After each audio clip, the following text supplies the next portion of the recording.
TikTok, the incredibly popular video sharing app that has taken the world by storm. With over 170 million active users in the US, it's the fourth most popular social network in the country. If you're under 40, I probably don't need to tell you why. And while popular, the app has a little problem. Put simply, TikTok is poison. And no, I'm not referring to the fact that TikTok is a Trojan horse for the authoritarian Chinese government to spy on Americans, which it is. The problem I'm talking about is much more fundamental. TikTok represents the culmination of many long-standing, unpleasant trends in social media. The infinite scroll, algorithmically hyper-tailored content, virality, you get the point. TikTok is social media in its purest form. And before you comment, I'm not some grouchy old boomer complaining about the kids being on their phones too much. I'm an elder Gen Z, born at the end of the 90s. I grew up with social media, and I was an early adopter when these networks were first released. Most importantly, I've witnessed their evolution over time. My generation has been part of a grand experiment. We were the first humans in history to grow up with social media. After 20 years, the results are in. I think it's pretty easy to argue that the internet has been a net benefit to humanity. Even most of the social networks, with all their flaws, have some utility, but TikTok isn't one of them. To be fair, my criticisms of TikTok could also apply to any other social network, but TikTok just takes them all to the extreme. To prove the point, let's look at some of the poisons TikTok has to offer. First, TikTok is a hive mind. It actively works to suppress individuality and encourage groupthink on a truly massive scale. By design, megatrends spread on the app in a matter of hours. The app's algorithms prioritize engagement, and content that does well will quickly reach huge audiences. When a new trend emerges, creators race to capitalize on it, and soon it's everywhere. This is actually how the app first gained popularity. Remember the early TikTok ads? The ones filled with pretty dancing girls lip-syncing catchy songs? That worked really well. Today, the monoculture of TikTok extends way beyond Chinese girls doing synchronized dances. Think of almost any niche, and TikTok probably has an opinion on it.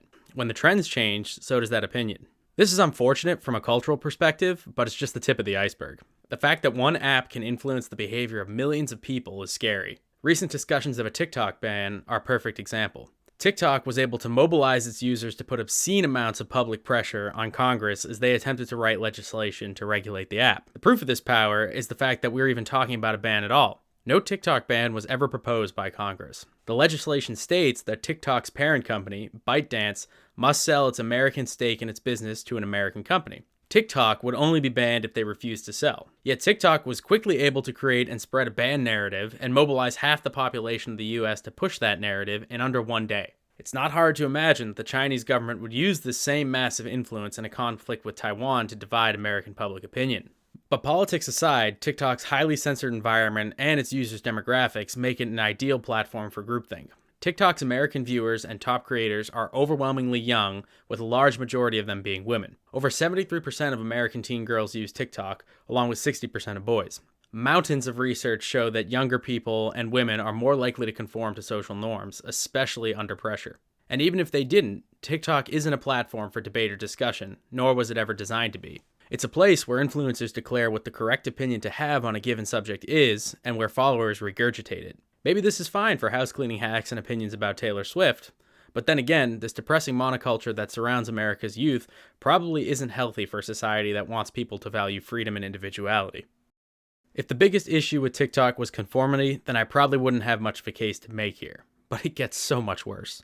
Like all social media, TikTok makes money by exploiting the most valuable resource in the digital age: attention. As the social media networks developed, content became more streamlined with the single goal of keeping eyes and thumbs glued to screens. And it turns out this isn't actually that hard to do. Just hijack the human dopamine system and you've got a money printer on your hands. The simplest path is constant novelty. Just deliver unpredictable dopamine hits along with algorithmically tailored content that immediately responds to changes in viewers' patterns.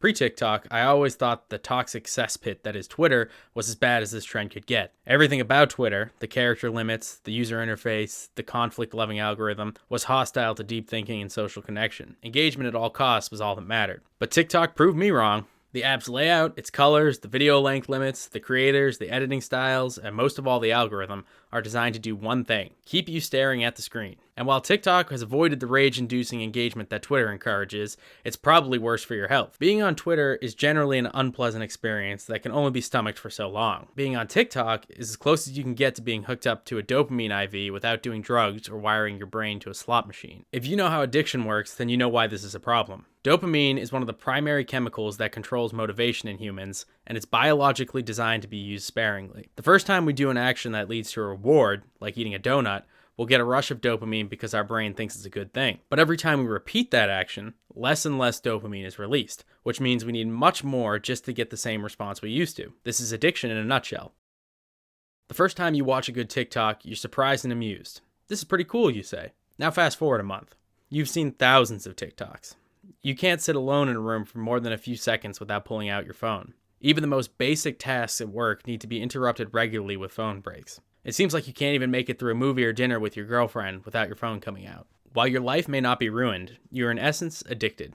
Your dopamine receptors are so burned out from overstimulation that you don't even enjoy doing the things you used to. Hanging out with your friends, hiking, reading, or just sitting outside in nature don't appeal to you anymore. Forget about doing things that are actually difficult. By training your brain to live for immediate gratification, tasks like studying, working, or exercising become almost impossible. Sure, you'd like to work on your novel or YouTube videos, but you find your thumbs mindlessly opening the TikTok app and scrolling. You'll do it another day.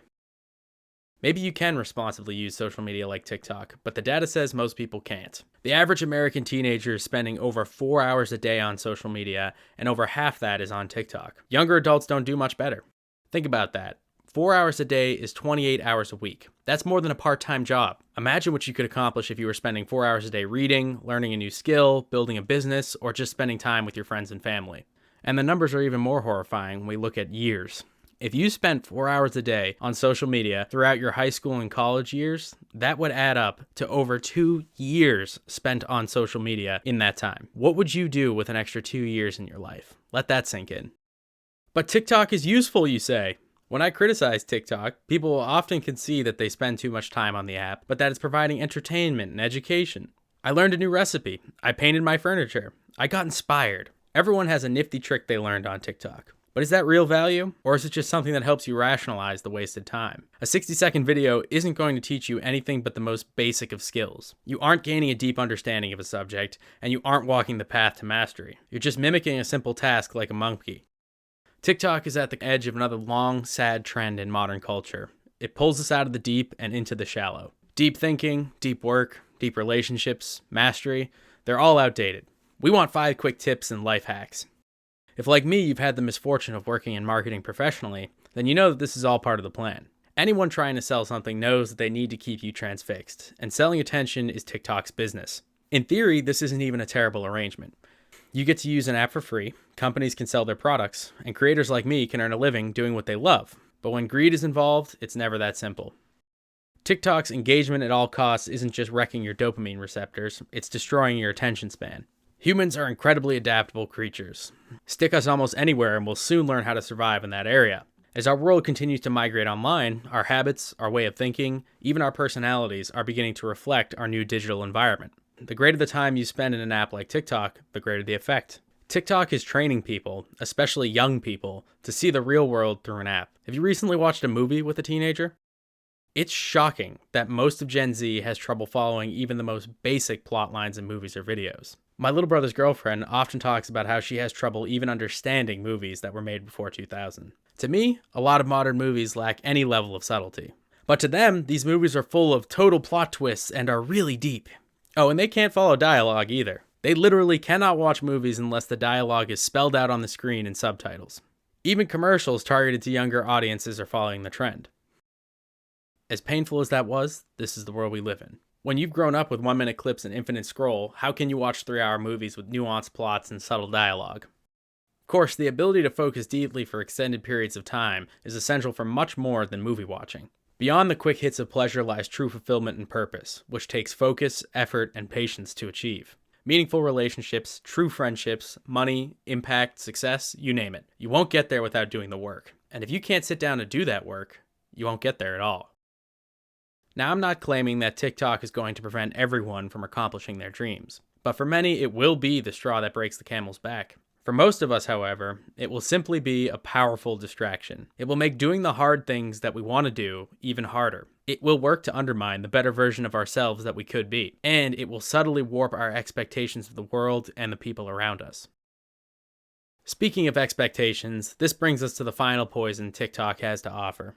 When you live in a fake world full of fake people vying for your attention, How you view the real world and real people changes. One of the original justifications for social media was that it builds communities. And for the internet in general, I think this is actually valid. You might look around your small town or crowded city and see no one like you, but just open the app and you are among friends. As a naturally introverted person, I love the internet and I participate in many online communities, some of which I manage, like the Patreons for my YouTube channels, and some of which I'm just a regular member of. But the key word here is community. In a community, you have friends, you contribute, and you belong. TikTok doesn't build real communities. It builds status contests and cults of personality. Following a mega influencer is just that, following. They don't know that you exist, and they don't care about you. Taylor Swift certainly doesn't care that you broke up with your boyfriend because he said something mean about her. She cares about your money. The quest for status on TikTok is arguably even more toxic. Take wedding proposals. In the race to gain status and approval, young women are encouraged to post their ever more elaborate engagement proposals. Millions of other women view these clips, and although they may not be aware of it, their expectations change. In your grandpa's time, a simple ring and getting down on one knee would be enough to bring your lover to a tearful yes.